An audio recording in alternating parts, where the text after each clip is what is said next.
باين طبعا. ازيكم؟ اتخضيت صح؟ انا اسف. احنا النهارده في الصحراء وبنشوي على هذه الشوايه الحديديه، ولكن احنا مش عايزين ننضفها ومش عايزين نتعسف في تنظيفها، فجبنا حاجه من امازون اسمها باربيكيو جريل مات. اوكي، دي المفروض انها مات كده بتتحط على الشوايه عشان تشوي عليها، وبعد ما تخلص هي وشوي. بحيث ان انت ايه، انا مش عارف الموضوع ده افكتيف ولا لا الصراحه، بس هي رخيصه قوي يعني مش عارف 200 جنيه، وانا حاسس ان الموضوع ممكن ما ينجحش. الميزه انها ريوزابل يعني بنحاول اهو من غير مايك. بصوا يا جماعه، دي المات اهي. المفروض المات دي نحطها وتسخن عادي لانها بتشيل لغايه 260 درجه، ونشوي عليها يعني نحط الحاجه عليها زي جريل يعني. ف هنجرب كده ونشوف الموضوع ده جامد ولا مش جامد. يعني ان شاء الله ما نحتاجش مايك لان الايفون المايك بتاعه حلو. الفكره هتبقى في الهواء.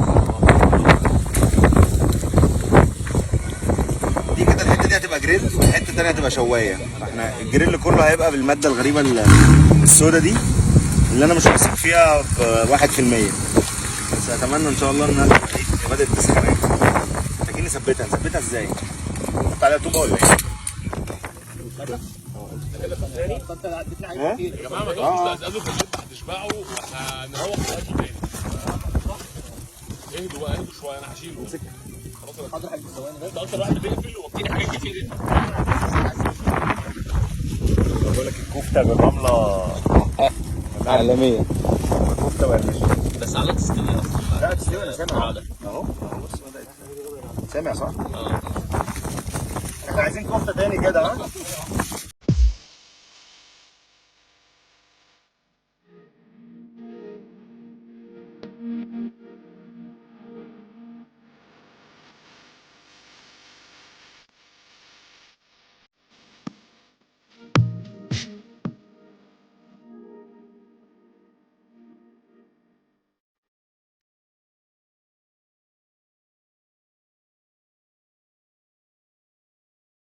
تانية ضايقت علينا، بس انا كنت عايز اوريكم حاجه الصراحه عشان نقفل بس. احنا بص طبعا الحواوشي بيتعمل، بص عامل ازاي، شايف الحواوشي عراق ازاي.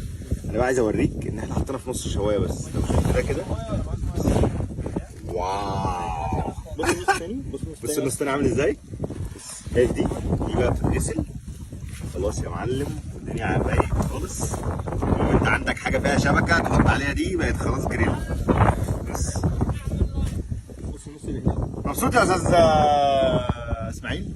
عاش يا مستر علاء. جامد ولا مش جامد؟ جامد جدا. جامد.